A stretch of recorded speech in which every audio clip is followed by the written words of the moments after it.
Columbia Journalism Review did a fantastic review of how the top 4 newspapers, according to circulation, covered the NSA story.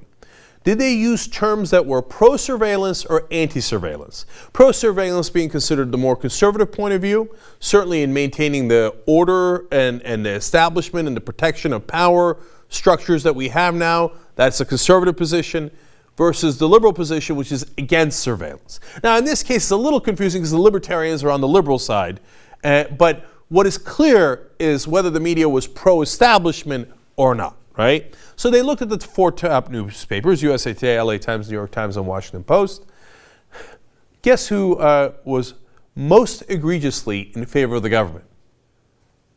If you're a longtime Young Turks viewer, you might already know the answer to this. Let me give you the quote. USA Today led the pack using pro-surveillance terms 36% more frequently than anti-surveillance terms. So of all the papers, USA Today was the worst in being pro-establishment and had the conservative position here, saying, oh, the government is, of course, surveillance, protecting us from terrorism, of course. Now, let me show you the chart. None of them came in against surveillance. They all came in more positively for pro-surveillance. It's just a matter of degree. USA Today was at 36%, LA Times 24% more pro-surveillance, New York Times 14.1%, and the Washington Post, which was actually one of the papers that broke the story in the first place, along with The Guardian, Barton Gellman of Washington Post broke the story. But nonetheless, his own paper was 11% more pro-surveillance than anti-surveillance, according to the language that they used. I'll get back to that in a second because it's very important. In fact, here, let me give you a quote from the Columbia Journalism Review here. They say, although keyword frequency analysis on its own is not always conclusive, large, consistent discrepancies of the kind observed here strongly suggest a net media bias in favor of the U.S. and U.K. government's pro-surveillance position.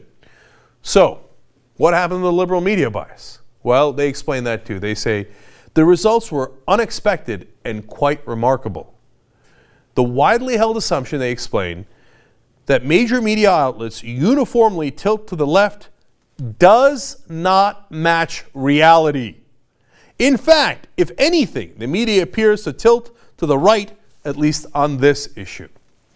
Now, again, to be slightly more accurate, it's not left or right in this particular case as much as it is pro-establishment and anti-establishment. And that's the case for all the media.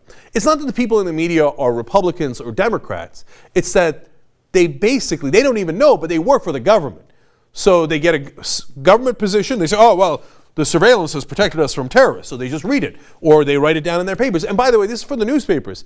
Television is far, far worse. I guarantee you that if you do a study on that, and I hope Columbia Journalism Review or some other group does a study on that, you will find that they are far more pro-surveillance than the papers, right? But overall, all the media is, yes, sir, government, sir. You're absolutely right, sir. Even the paper that revealed the government spying is like, well, of course we should have been spied upon. Thank you, sir. Now, do the American people agree? No. 54% disagreed with the Dragnet collection of internet metadata. 71% disagreed with warrantless monitoring of U.S. phone calls. Now, but wait a minute. How could the American people be clearly this against it when the media is on the other side? In fact, they explain here. Public opposition to the government surveillance might be even more pronounced if overall media coverage was neutral and unbiased. The coverage didn't have to be against the surveillance. All it had to do was be neutral, and those numbers would probably be even larger. So it's a lot of the American people saying, I know these media son of bitches are telling me that them spying in on my phone calls and my internet information is perfectly fine, but I'm not buying it. If they were to get confirmation that, wait a minute, that's not right. That's not the American way, that without suspicion and without warrants, you go and collect people's private information, that even a bigger chunk would say, yeah, of course it's not right. So the media is on the side of the government. And that's what we've been telling you about right here on the Young Turks. And by the way, that's the reason why the Young Turks have been successful and why over 1 billion people have watched us.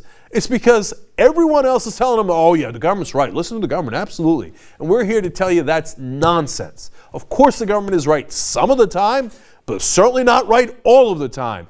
And we're supposed to be watchdogs of the government, not their lapdogs like the rest of the media. Liberal media bias is nonsense. It's invented by the conservatives to try to get you to A, not listen to the facts, and much more importantly, to get the media to bow their heads and say, well, of course, whatever the conservative establishment says must be correct. We don't want to be biased.